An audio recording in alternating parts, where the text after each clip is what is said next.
explicación, ahora sí.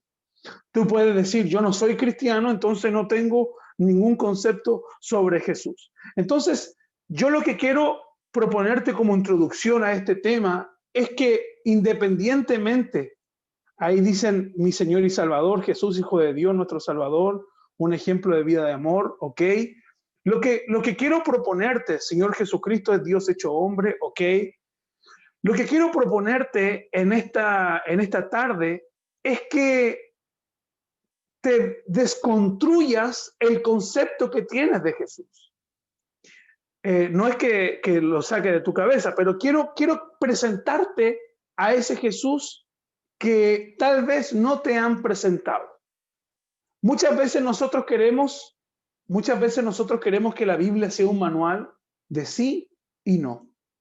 Muchas veces nosotros deseamos que la Biblia sea un libro que nos diga sí se puede hacer eso, no se puede hacer eso. Y cuando muchas veces no sabemos qué hacer, es donde nosotros usamos esta pregunta que es muy conocida. ¿Qué haría Jesús en mi lugar? Muchos de nosotros hemos usado esa pregunta. ¿Qué haría Jesús en mi lugar? Yo tengo esta situación. ¿Qué haría Jesús frente a la universidad y su ateísmo? ¿Qué haría Jesús frente de la corrupción? ¿Qué haría Jesús cuando estoy a punto de pecar sexualmente? No sé. Pueden ser muchas aristas dentro de la pregunta, pero siempre nos preguntamos, ¿qué haría Jesús? Bueno, yo hoy quiero proponerte algo diferente. Yo hoy quiero que nos preguntemos qué Jesús desharía. No lo que Jesús haría, sino que Jesús desharía. Debe ser la pregunta que nos hagamos en esta noche. ¿Qué significa deshacer? Deshacer significa quitar la forma o figura a una cosa descomponiéndola. Nos hemos preguntado mucho en nuestra vida qué Jesús haría, pero hoy quiero plantearte esto. ¿Qué Jesús desharía? Hoy hacemos muchas cosas en el nombre de Jesús que Jesús jamás haría. Y ese es el problema, de que cuando nosotros decimos, Jesús haría esto, estamos colocando a Jesús en una posición que tal vez Él nunca estuvo. Predicamos cosas que Jesús nunca predicó, hacemos cosas que Jesús nunca hizo, pero nosotros creemos que Jesús lo haría. Entonces, ¿Jesús desharía qué cosa? Es la pregunta que quiero hacerte. No escribas nada, no quiero que reflexiones esta pregunta para que en la semana podamos ir conversándola en nuestras células, en las redes sociales. ¿Qué Jesús desharía? ¿Qué crees tú que Jesús desharía? ¿Qué crees tú que no tiene nada que ver con lo que es Jesús, con lo que Él enseñó, pero por alguna extraña razón nosotros hacemos y se lo atribuimos a Jesús? Entonces, ¿qué Jesús desharía? ¿Qué Jesús deshacería? ¿Se entiende la palabra deshacer, verdad? ¿Se entiende la palabra deshacer? ¿Sí? Háganme con la manito si se entiende la palabra deshacer. A ver, me escribió en el chat. Sí, ya, perfecto. Entonces, ¿qué Jesús desharía? Sí se entiende, me dice. Perfecto. Entonces, yo quiero proponer la primera cosa que Jesús deshacería. Yo creo que Jesús eliminaría, yo creo que Jesús quitaría, yo creo que Jesús descompondría la religiosidad. Denme un segundo, por favor. Déjenme que me están hablando aquí perdón, esperen un segundo.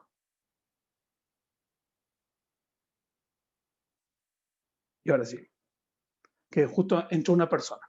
Entonces Jesús desharía la religiosidad. Jesús desharía la religiosidad. Y lo que quiero preguntarte para que reflexiones, ¿Jesús creó una religión? Sí, Jesús creó una religión. Yo he escuchado muchas personas que dicen, Jesús no es religión, Jesús es relación. ¿Han escuchado eso alguna vez? Yo he escuchado mucho eso. Jesucristo es una religión, una relación y no es una religión. Pero yo les tengo una mala noticia, al menos para su máxima, para su frase. Jesús sí es una religión. Jesús creó una religión. La palabra religión viene del latín religio, que habla de devoción, de aferrarse, de dependencia. Y eso es exactamente lo que el cristianismo representa. Nosotros somos devotos al Señor, nosotros nos aferramos a Dios, nosotros dependemos de Dios. Entonces Jesús creó una religión. Lo que Jesús no creó y lo que nosotros le atribuimos es la religiosidad. Entonces, aquí yo tengo una imagen de Friedrich Nietzsche y él escribió algo muy interesante allá por el siglo XIX y él expresó la siguiente máxima: Dios está muerto. Y este Friedrich Nietzsche era un ateo que no creía en Dios ni en las religiones. Y en el siglo XIX, como antesala de la era de la modernidad, él dijo, las personas van a darse cuenta de que creer en Dios es una tontera. Él creyó y él postuló de que mientras los siglos fueran avanzando, las personas iban a abandonar la fe, porque iban a tener el raciocinio lógico y porque iban a abrir los ojos. Y él expresó esa frase: Dios está muerto. Es ahí de donde se inspira esta gran película que yo creo que todos hemos visto, que se llama Dios no está muerto. Es basada en esa frase que se inspira esta película, que si no la han visto, les animo a que la puedan ver porque es muy edificante y muy buena. Miren lo que yo encontré aquí y lo que yo vi en estas encuestas, en esta evolución de la religión en Chile. Por ejemplo, nosotros vemos aquí que la religión en Chile en el año 2018, el 46% de los chilenos se atribuye a la religión católica, el 33% no se atribuye a ninguna religión, el 14% son protestantes y el 7% son de otras religiones. Ya el 2019, basado en la encuesta Bicentenario 2019, nosotros vemos que el catolicismo baja un punto y tiene 45%. Ninguna, dice aquí en la encuesta del 2019, los protestantes suben 4 puntos a 18% y las otras religiones bajan a 5 puntos. Aquí en Chile nosotros vemos un panorama en donde las personas creen. Yo estaba leyendo otras encuestas donde el chileno cree en Dios. El chileno se considera alguien religioso. Y eso podría decir, es algo bueno, pero no es tan así. Escribieron este libro que se llama God is Back. Y este libro, que fue escrito por unos periodistas muy renombrados, fue en respuesta a esta frase de Friedrich Nietzsche que decía que Dios está muerto. ¿Por qué? Aquí yo encontré este pequeño artículo en una revista y lo voy a leer. Dice: los autores de Dios ha vuelto sostienen una tesis bien concreta.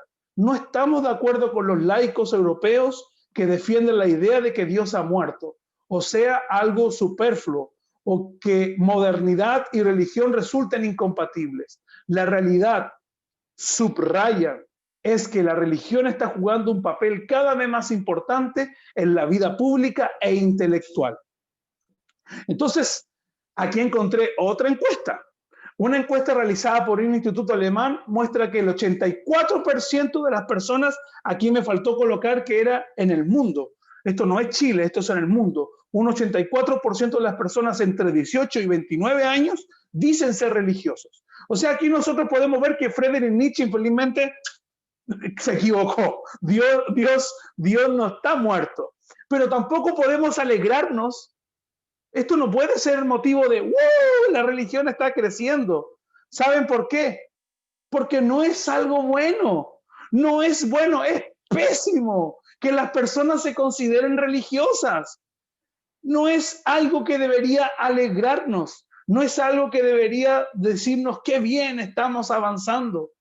Porque la religiosidad es lo que Jesús no creó. Jesús no creó una religiosidad. Entonces, ¿qué es la religión?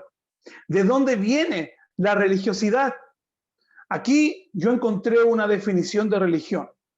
La religión es un conjunto de creencias religiosas, de normas de comportamiento y de ceremonias de oración o sacrificio que son propias de un determinado grupo humano y con las que el hombre reconoce una relación con la divinidad, un dios o varios dioses, intentando así ganar su favor. Ese es el concepto de religión. El hombre creyendo en algo e intentando por medio de ritos, de oraciones, de sacrificios, ganar el favor de ese Dios. El ser humano siempre ha intentado ser religioso. Por ejemplo, en esa búsqueda de este ser, de este Dios, de esta fuerza cósmica, de esta energía, es que el ser humano comienza a adorar los planetas, los animales. Yo no sé qué país es, parece que es la India. Parece que es la India el país donde no se pueden matar las vacas. Entonces, en Brasil existe el Iemanjá, que es la diosa del mar, en donde una vez al año se le lanzan flores al Iemanjá como ofrenda y la gente lo hace. Yo recuerdo en el hotel que yo trabajaba, era una festividad muy importante para ellos y le enseñaban a los niños. Yo como recreador infantil tenía que llevar a los niños para que le llevaban, hacían unos barquitos de papel o también le tiraban pétalos de flores. Por ejemplo, para Año Nuevo también se acostumbra a saltar 7 veces. Nosotros con la Dani pasamos un año nuevo en la playa en Brasil y era impresionante cómo estaba lleno, pero lleno de personas saltando las olas, pensando que así iban a tener un favor y un año bendecido por esta diosa del Iemanjá. Entonces el ser humano necesita creer en algo. Y es ahí en donde la religión hace match con el ser humano. ¿Cuál es la cuestión? De que este concepto de religión, este concepto de que tenemos que hacer algo para ganarnos el favor de Dios, ha influenciado mucho el cristianismo. Ya vamos a explicar por qué. Lo que quiero que entiendan es que la religión es eso. La religión es yo creer en algo y esforzarme cada día para tener el favor de esa divinidad.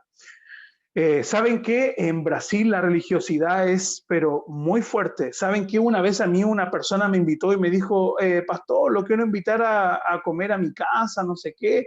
Y yo dije, ya, ok, voy a ir a su casa a comer. Y me dijo, lo que pasa es que voy a preparar una comida, no sé qué. Yo dije, ah, qué rico, comida, si es comida, yo voy para allá. Y yo se lo comento a mi vecina, le digo, vecina, ¿sabe qué? Me invitaron. No, me dice, son rituales del Olodum, del Orishá. Ellos tienen un ritual en donde preparan comidas. Yo nunca averigüé bien, pero eso es real, yo lo vi con mis propios ojos.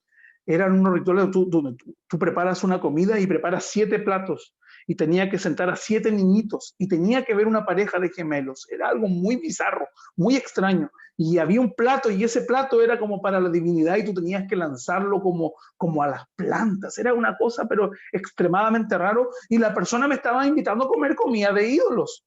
Bueno, yo hubiese ido a comer ningún problema, pero preferí no ir porque mis vecinos, como allá en Brasil es tanta la religiosidad, por eso se diferencia tanto el cristianismo de las otras religiones. Y por eso si tú eres cristiano, tú no puedes ni siquiera tener una lata de cerveza en tu mano. Al tiro, no, te vas para el infierno, no eres cristiano.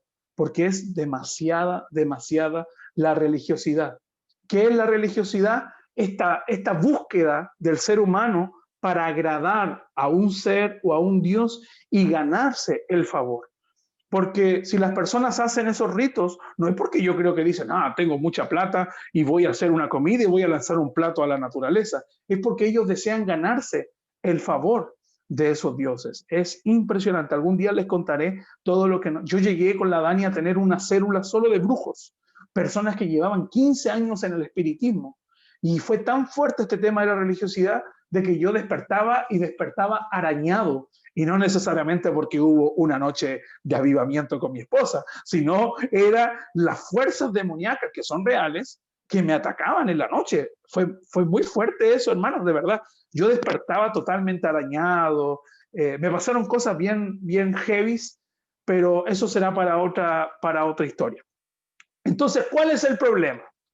El problema es de que este concepto de religión está entrando en el cristianismo. Pensamos que Dios necesita de nuestros sacrificios, pensamos que Dios necesita que nosotros hagamos algo para ganarnos su favor. Esa es la religiosidad. Ya voy a explicar, por favor, síganme hasta ahí. Me siguen hasta ahí, por favor, si me hacen con el dedo, me ponen un emoticón o me ponen... Ya, ok. Ese es el concepto de religiosidad. Ahora, ¿la religiosidad tiene consecuencias? Claro que sí. Aquí ya anoté algunas. Estos son los resultados de la religiosidad. Primero, la religiosidad produce personas agotadas. ¿Por qué? Porque están cansadas por no conseguir el ideal perfecto. Cuando uno va a una iglesia o cuando uno entra en una religión, por decirlo así, se te propone un ideal perfecto, se te propone un ejemplo a seguir, se te ponen reglas, se te ponen normas. Entonces, recuerden, todas esas reglas, esas normas, esos sacrificios son para ganarse el favor del Dios el cual se está adorando. Ya voy a explicar por qué yo creo que el cristianismo no es una... No necesitamos ser religiosos. El problema es que está lleno de religiosos. Entonces, al tú llegar a un lugar y no cumplir el ideal que ellos te proponen, obviamente provoca cansancio, te agota espiritualmente. Por eso existen muchas personas desiglesiadas que creen en Dios, pero no van a la iglesia. Por lo mismo, porque son tantas normas, son tantas reglas, y no es el hecho de que existan normas y reglas, es el hecho de que si tú no las cumples, no eres parte del grupo selecto de aquellos que Dios dice, wow, lo está haciendo muy bien. Eso es religiosidad. La religiosidad también genera personas fingidas, porque como yo estoy en un lugar donde no voy a conseguir cumplir el ideal, cumplir el 100%, yo voy a comenzar a fingir, voy a empezar a disimular algo que no soy para esconder el fracaso. Muchos cristianos viven con máscaras, muchos cristianos viven con un maquillaje que cuando se lo sacan y se miran al espejo ven la realidad y eso genera frustración, eso genera rabia y muchas veces tenemos que fingir para sentirnos parte de algo. Yo les digo, es muy fácil ser cristiano. Yo creo que así como no existe un manual para ser padres, yo creo que sí podría existir un manual para ser cristiano. Y no solamente creer. ¿Quieres ser cristiano? Bueno, conéctate a una reunión de Zoom, coloca amén a todo lo que digan, entra a una célula, escucha, anda a un culto, levanta las manos, cierra los ojos para ser más espiritual y listo. La gente va a decir, ¡wow! ¡Qué espiritual es! Mira, esa persona debe tener una conexión con Dios muy importante. Entonces, es exactamente lo que estamos hablando. Muchas veces estas reglas, estas normas van a llevarte a fingir algo que no eres, a usar una máscara. La cuestión es que cuando llegas a tu casa después de la iglesia, que cuando cierras la transmisión después del culto y vuelves a tu vida normal, te das cuenta de que no cumples ni el 1% de las cosas que se te exigen. Y por último, la religiosidad como resultado, crea personas duras y prejuiciosas. Oh, creo que se me cerró el PowerPoint. Ahí está. La religiosidad crea personas duras y prejuiciosas con los demás. Claro, porque el religioso siempre se va a creer superior a los demás. Recuerden que la religión era el concepto de cumplir cosas para ganarse el favor de Dios. Entonces, como yo creo que estoy cumpliendo todo lo que el Señor me dice, entonces yo voy a creerme la última chupada del mate, como se dice, la última Coca-Cola del desierto, me voy a creer que ya estoy en un estado superior. Entonces yo desde mi posición, ¿qué voy a hacer? Criticar a los demás. Los religiosos siempre van a juzgar a los demás.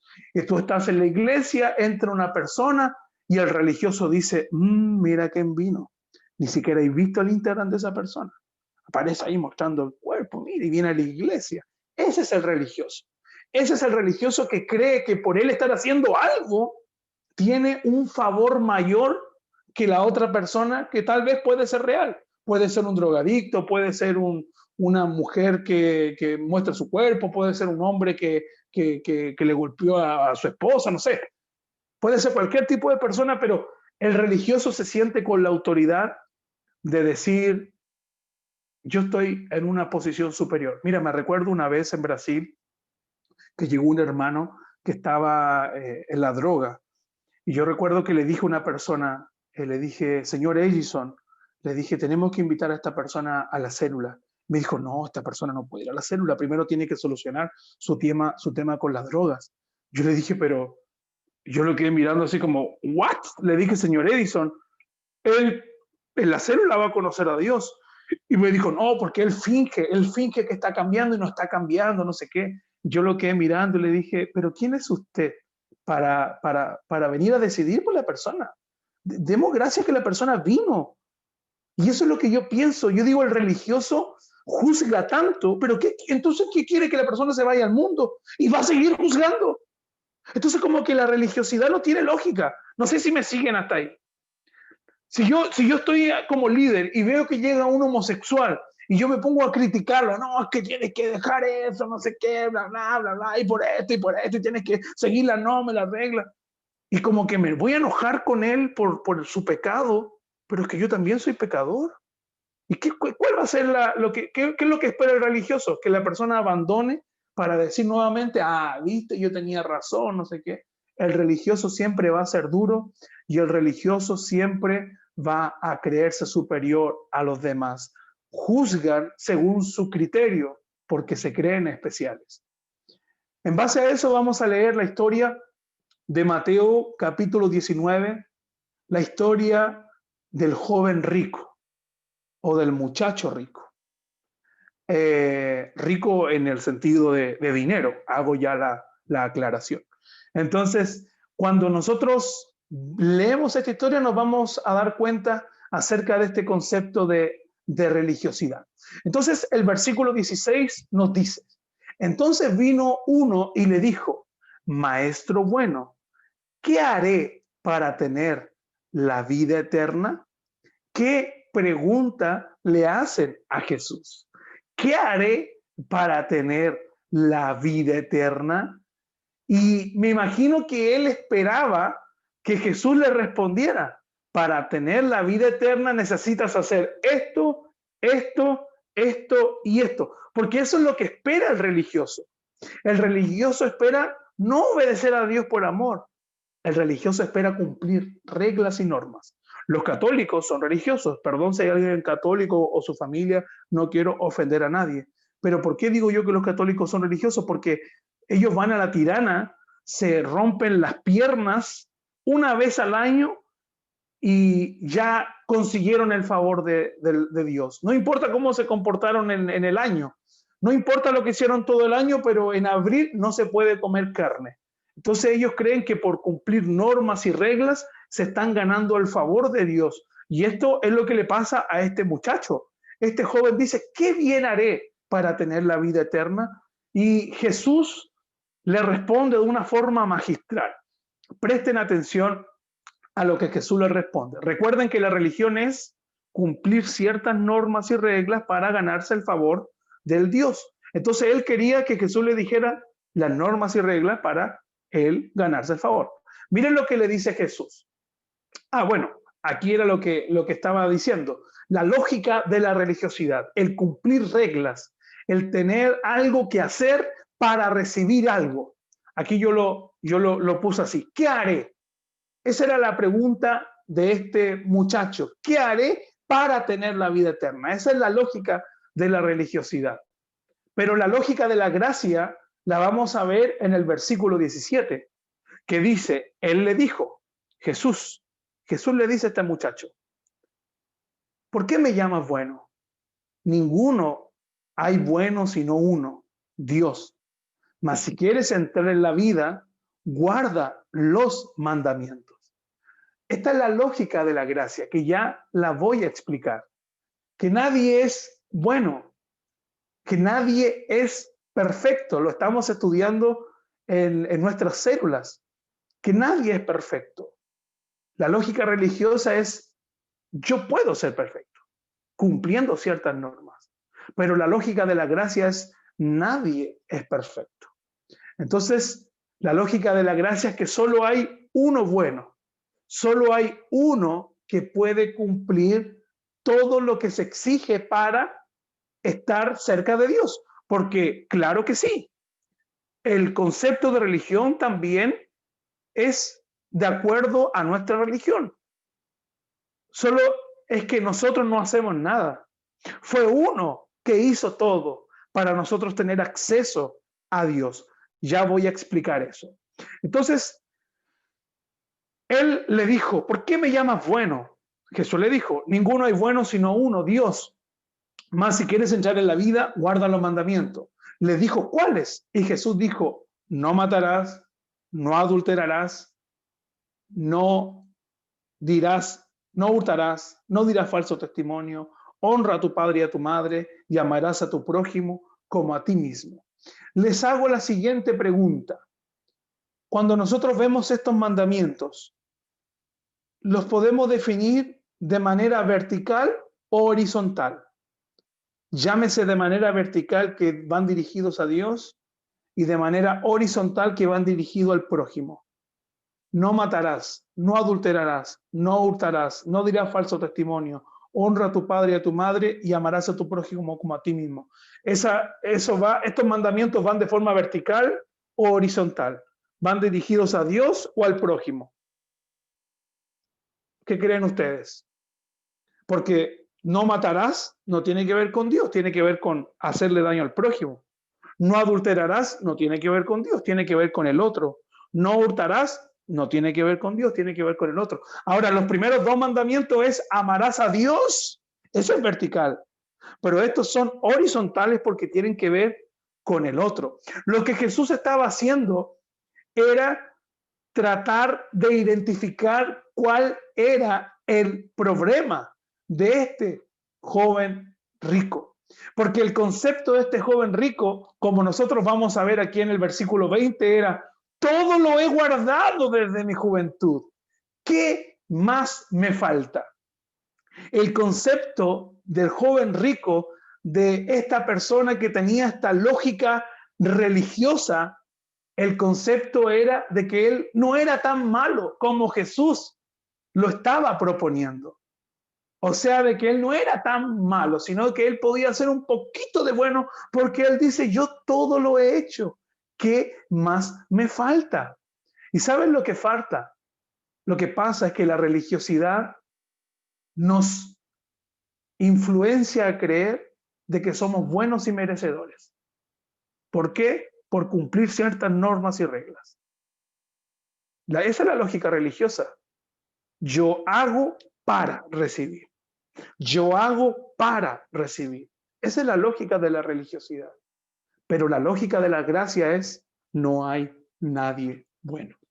Por tanto, no es lo que tú hagas, sino es lo que uno hizo. Tim Keller, que es un autor muy bueno que lo recomiendo, él escribió, lo que te aparta de Dios no es ser malo, lo que te aparta de Dios es creer que eres bueno siendo malo. Y ese es el problema de este joven rico, que él dentro de su corazón creía que no era del todo malo. Y pasa eso mucho con muchos de nosotros, porque cuando escuchamos las predicaciones o tal vez tú estás escuchando esto, tú dices, bueno, yo nunca maté a nadie, yo nunca robé, entonces no soy tan malo. Entonces, merezco algo, tú puedes pensar, merezco que Dios me ame, pero según las palabras de Jesús, no hay nadie bueno. Y el joven rico quería eso. Yo he cumplido todo, entonces merezco algo. La cuestión es que el joven rico obedecía los mandamientos no por amor a Dios, sino que el joven rico obedecía los mandamientos como religiosidad para obtener algo. Entonces aquí Jesús explica algo maravilloso. Jesús deja en evidencia cuál era el problema del joven rico. Porque el versículo 21 dice, Jesús le dijo, si quieres ser perfecto, anda, vende lo que tienes y dalo a los pobres, y tendrás tesoro en el cielo, y ven y sígueme. Yo les pregunto, ¿cuál era el ídolo del joven rico? ¿Cuál era el ídolo del joven rico? El dinero. Muy bien. El ídolo del joven rico era el dinero. Y aquí él estaba incumpliendo el primer mandamiento. Amarás al Señor por sobre todas las cosas. Él creía que estaba obedeciendo todos los mandamientos, pero no era así. Porque lo que Jesús dejó en evidencia en el versículo 21 es de que él tenía amor al dinero. ¿Saben que Jesús nunca tuvo problemas con los pecadores? Jesús siempre tuvo problemas con los religiosos. Y yo creo que eso es lo que pasa hoy. La religiosidad está dentro de nuestras congregaciones y está quebrando la búsqueda. ¿No? La palabra no es quebrar. Está entorpeciéndose en la búsqueda de muchas personas que quieren buscar a Dios de forma honesta, sincera y con un buen corazón. Pero llegamos a un lugar y se nos dice, para obtener la vida eterna tienes que hacer esto, esto, esto y esto y esto. Y pasa lo que le pasó al joven rico, de que él creía que estaba obedeciendo todo, pero llega Jesús y le mete el dedo en la llaga. Y eso es lo que debe pasar con nosotros. No creernos que somos buenos o creer que estamos haciendo algo bueno o creer que merecemos algo. Hermanos, Jesucristo lo dijo, no hay nadie bueno. No hay ni siquiera uno bueno. Todos son malos. La Biblia me enseña que el hombre pecó y está destituido de la gloria de Dios. Cuando tú le enseñas a un niño chico y le dices, ya mira, el que roba es malo, el que no roba no es malo. ¿Está bueno decirle eso a un niño? Claro que sí, pero Dios no tiene esa diferencia, porque todos son malos. Todos son malos. Por más que la madre quiera inculcarle, por más que en la escuela quieran decirle eso, la realidad es que todos somos malos. Todos estamos en pecado y estamos destituidos de la gloria de Dios. Cuando Dios creó al ser humano, Dios lo creó para vivir en dependencia del Señor, en su amor. Pero el hombre decidió desobedecer a Dios. El pecado entró en el mundo. Y como dice la palabra, por el pecado de uno fue pasado de generación en generación. Todos pecaron.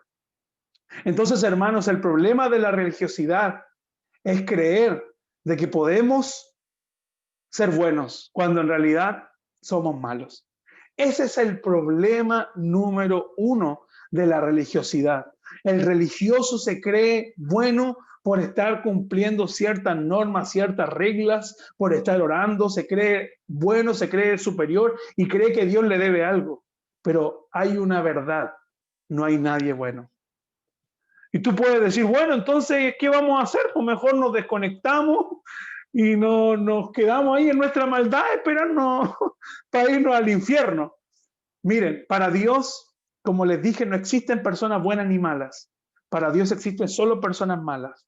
La diferencia es que el Señor define a esas personas malas como personas malas arrepentidas y personas malas no arrepentidas. Esa es la diferencia. Por eso nosotros creemos en el Señor, nos arrepentimos de nuestro pecado y es por medio de Jesucristo que nosotros somos justificados delante de Dios. ¿Saben por qué? Porque nosotros no podríamos presentarnos delante de Dios de manera alguna, hermanos. Tú puedes decir, es que si yo te pregunto, ¿por qué Dios te responde tus oraciones? Es que Dios me responde porque yo oro mucho, oro a las 3 de la mañana, pastor. me levanto a las 3, 4, 5, 6 y oro y me pongo a orar y quiero ver Netflix, pero no veo y me pongo a orar. No, yo creo, pastor, que Dios me responde porque yo estoy siendo obediente. Estoy cumpliendo los mandamientos, pastor. Ya no estoy ahí metiéndome esas páginas raras, pastor. No, ya el ganso, nada que nada, pastor. Yo estoy enfocado 100% en las cosas santas, en las cosas del Señor.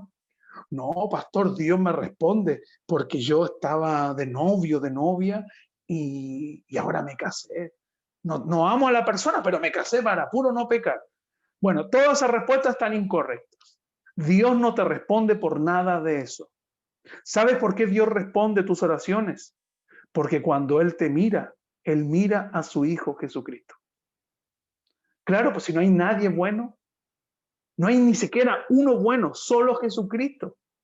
Entonces, cuando nosotros estamos con Jesucristo, somos justificados. ¿Qué significa justificado? De que Dios nos acepta. Dios te acepta no porque eres bonito o porque cumple todas las reglas o porque te levantas de la madrugada a orar. Dios te acepta porque estás al lado de Jesucristo. Es así. Es como cuando un papá le va a pegar a su hijo, o una mamá le va a pegar a su hijo, y el hijo viene y se esconde atrás de los pies de la mamá o del papá. Es exactamente lo mismo. Nosotros nos escondemos atrás de la cruz de Cristo. Y en la cruz de Cristo que recibió todo el precio y todo el castigo del pecado, porque eso es lo otro. El pecado tiene una consecuencia y es la muerte. Pero ya vamos a hablar de eso más adelante. Entonces, tal vez tú puedes decir, oye, te está yendo en la bola porque yo no soy igual al joven rico, yo no tengo tanta plata, empecemos por ahí, yo no tengo tanta plata. Pero tal vez no es la cuestión de la plata, sino que es creer de que no has hecho nada malo. Creer que porque estás cumpliendo ciertas reglas, estás bien, pero no es así. La herida del joven rico era el dinero. El ídolo del joven rico era el dinero. Porque la Biblia dice, amarás al Señor por sobre todas las cosas, pero él tenía problema con el dinero. Y miren la reacción que tuvo el joven rico en el versículo 22. Oyendo el joven estas palabras, se fue triste porque tenía muchas posesiones. Y me gusta mucho la reacción de Jesús, porque Jesús no lo va a buscar. ¿Será que Jesús esperaba que él hiciera, que él vendiera? No, porque Jesús lo que le estaba tratando de decir no era el tema de la plata. Lo que Jesús estaba tratando de colocar en la cabeza era, hey, no hay nadie bueno. No se trata de lo que hagas. No se trata de lo que realices. Jesús lo deja ir, porque esa es la primera actitud que debemos tomar frente a la religiosidad. Tener una actitud de arrepentimiento. Aquí la palabra dice, el joven, oyendo el joven esta palabra, se fue triste. Yo busqué el original de esta palabra triste y quiere decir algo así como dolido, entristecido, amargamente triste. Y esa debe ser la primera actitud en esta noche para entender el Evangelio. Debes entristecerte si es que has pensado que por hacer algo el Señor tiene más favor contigo. Debes entristecerte al creer que los demás tienen que cumplir ciertas reglas, ciertas normas, para entonces que Dios le levanta el dedo y diciéndole, está haciéndolo bien. No es así. Solo hay uno bueno, Jesucristo. Jesucristo. Y Jesucristo le dice la verdad a este joven rico. Jesucristo deja que se vaya, porque Jesús nos dice, venga, bueno, mira, veamos cómo lo hacemos. Bueno, ya, a ver, si también cumpliste los otros mandamientos, con tal de que no cumpláis uno, no pasa nada, ven. No, Jesucristo lo deja ir, porque Jesucristo le estaba diciendo la verdad. Y Jesucristo lo que está diciendo es que si tú no dejas ese ídolo del dinero, te va a destruir la vida. Entonces, nosotros debemos amar, porque es una línea muy delgada, porque tú puedes decir, bueno, entonces yo no soy religioso, entonces no voy a juzgar. No es así.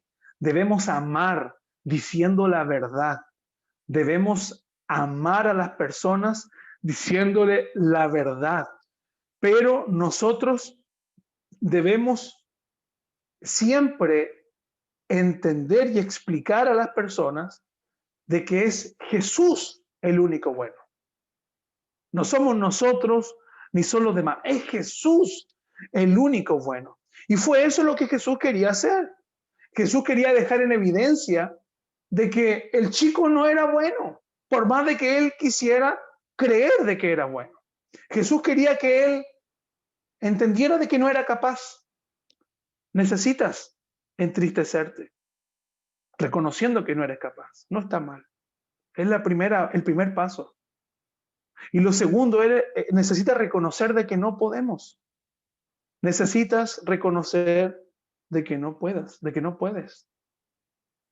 Miren, ya terminando, mientras más entiendas y reconozcas que no puedes, más vas a entender lo que Jesús hizo por ti en la cruz.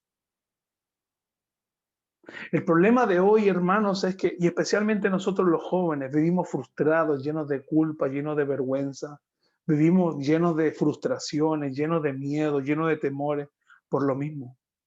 Porque pensamos que Dios es alguien que está sentado en su trono con un bastón en su mano, con un bigote estilo Hitler, diciendo, si no cumples, ya no te amo más. Si no lo haces, ya no te amo más. Y no es así. No es así. El Evangelio, para que lo recibas, es entender de que no podemos.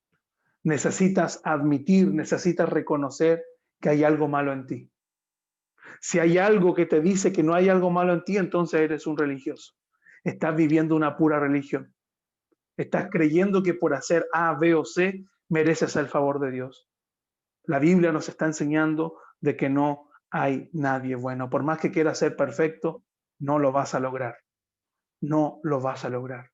Entonces, debes saber y entender de que no somos buenos. Y es en ese contexto que los discípulos, mirando de lejos, ellos dicen, ¿quién pues podrá ser salvo? Porque lo que los discípulos están tratando de decir es como medio imposible lo que está pidiendo Jesús. Y Jesucristo siempre corría la línea.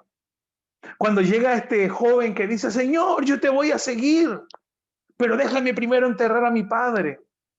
Y no es que el papá estaba muerto en un cajón ahí y Jesús dice, no, déjalo ahí que se pudra y vente conmigo. No, enterrar a mi padre era una frase judía que significaba, déjame primero que mi papá se muera, cobro la herencia y te sigo. Y Jesús le dice, deja que los muertos entierren a los muertos, siempre corriendo la línea. Jesús, déjame seguirte, pero déjame primero despedirme ahí de mi familia. Y Jesús le dice, nadie que coloque la mano en el arado y mire para atrás puede ser mi discípulo, corriendo la línea.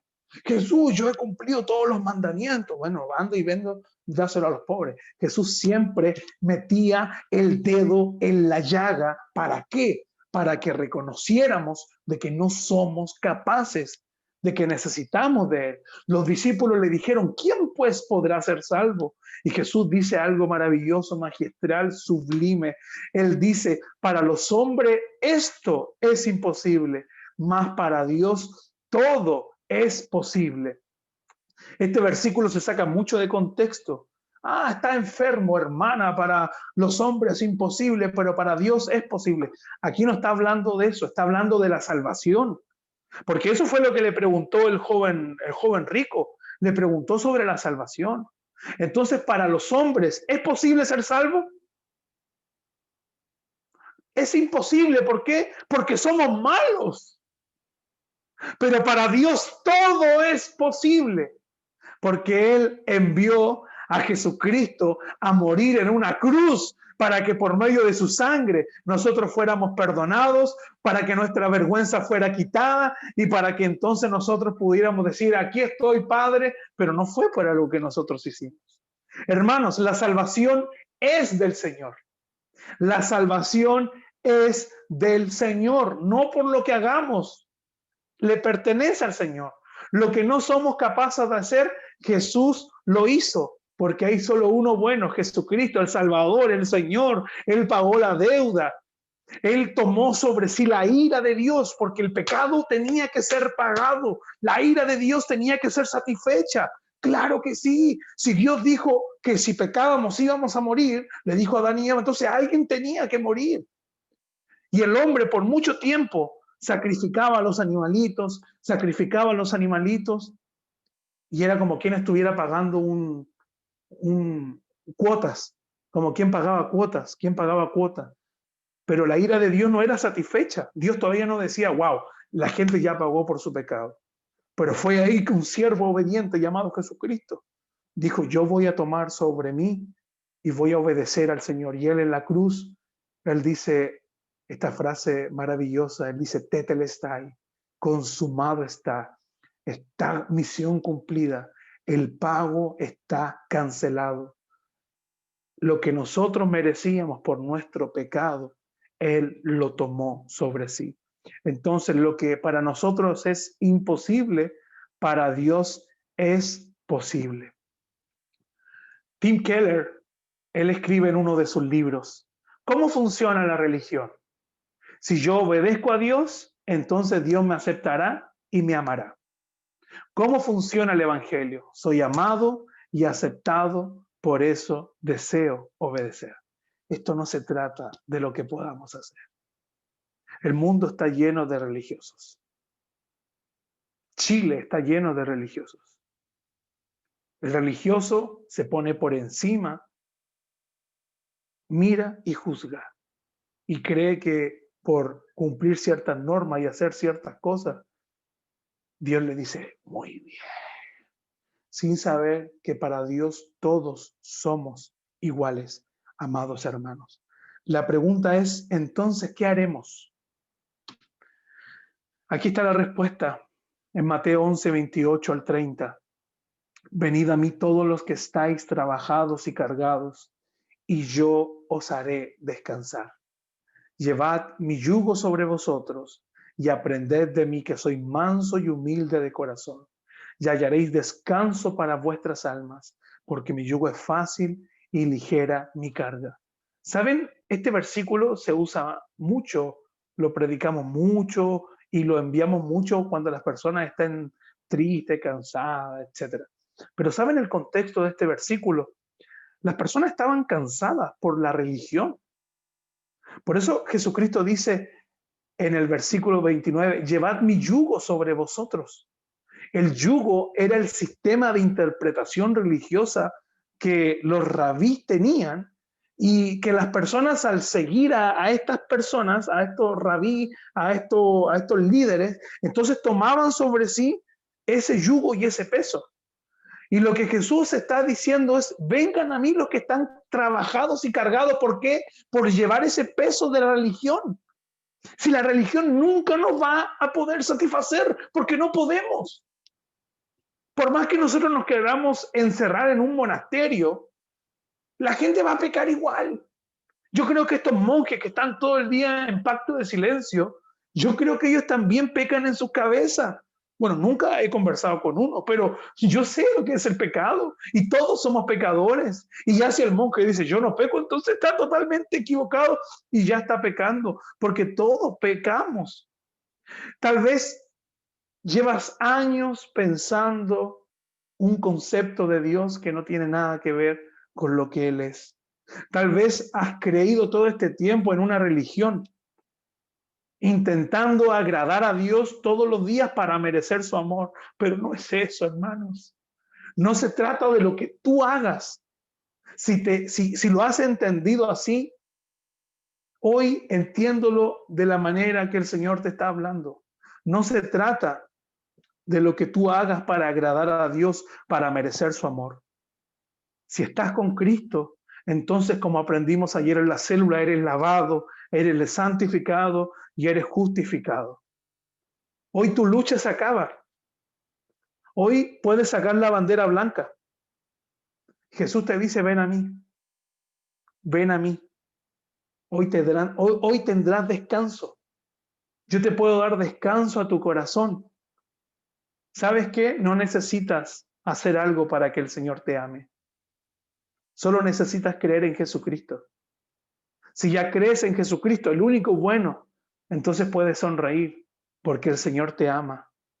Y no es que Dios es bipolar y un día te ama, porque eso es lo que pasa. A veces pensamos que Dios es bipolar, que un día nos ama, es como la pétalo, me ama, no me ama, me ama, no me ama. A veces pensamos que Dios no ama, a veces pensamos que Dios nos odia, a veces pensamos que somos la creación de Dios y a veces pensamos que somos la escoria de Dios. Hermano, el amor de Dios no está condicionado por ti. El amor de Dios no está condicionado por algo que tú hagas.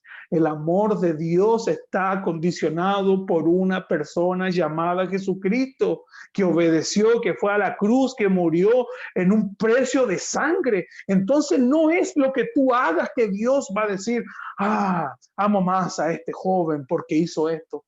Es por Jesucristo. Es por Jesucristo. No importa quién seas, no importa lo que hiciste, Dios te ama. Dios te ama y lo voy a repetir. Dios te ama. No importa tu pasado, no importa tu presente. Importa de que creas en Jesucristo y Él va a transformar tu vida. No existe un pecado que Dios no pueda perdonar. Por eso debes arrepentirte y creer en Jesús.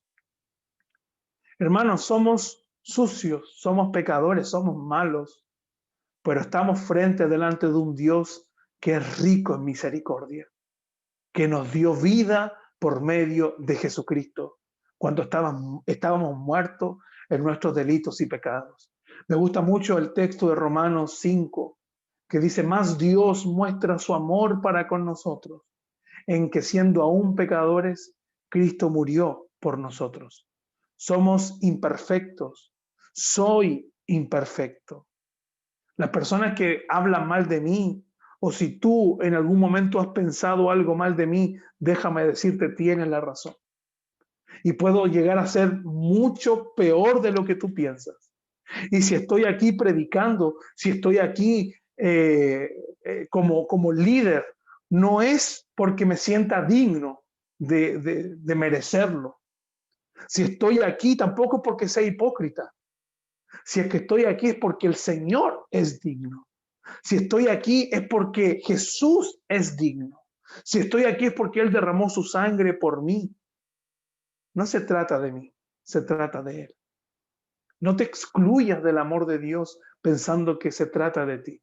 Hasta para eso somos tan egocéntricos, que pensamos que se trata de lo que nosotros hacemos para que Dios, el creador del cielo y del universo, no te ame. No has entendido el Evangelio. No se trata de ti. Por eso hoy vas a tener un descanso en tu corazón. Por eso el Señor te dice, ven a mí. Si has estado con este yugo de la culpa, de la vergüenza, ven a mí, que yo te haré descansar. Mi yugo es fácil y ligera mi carga, porque no se trata de cumplir, no se trata de hacer un cambalache, se trata de creer en el Señor. Necesitas experimentar el amor del Señor. Ese amor que restaura, ese amor que liberta, ese amor que cura. La fuerza más poderosa del universo, el amor del Señor. Jesús te ama, Dios te ama. Y cuando tú crees eso, cuando tú sacas de tu mente que eres tú quien provoca el amor del Señor, entonces Él va a comenzar a transformar tu vida. Jesús va a librarte de tu pasado. Jesús va a librarte de la culpa, del dolor, de la vergüenza y Él hará todo nuevo. Oye, Jano, me gustó tu discurso. ¿Cómo que me gustó tu Jesús? O sea que puedo ser quien sea, puedo hacer lo que quiera y Dios me va a amar y me va a aceptar. Sí, pero ojo, hay un detalle. Lo voy a explicar con un texto bíblico. ¿Se recuerdan la mujer adúltera? Esta mujer que estaba siendo acorralada por los religiosos que tomaron las piedras y le dijeron a Jesús, Jesús, la ley dice que hay que apiedrar, entonces vamos.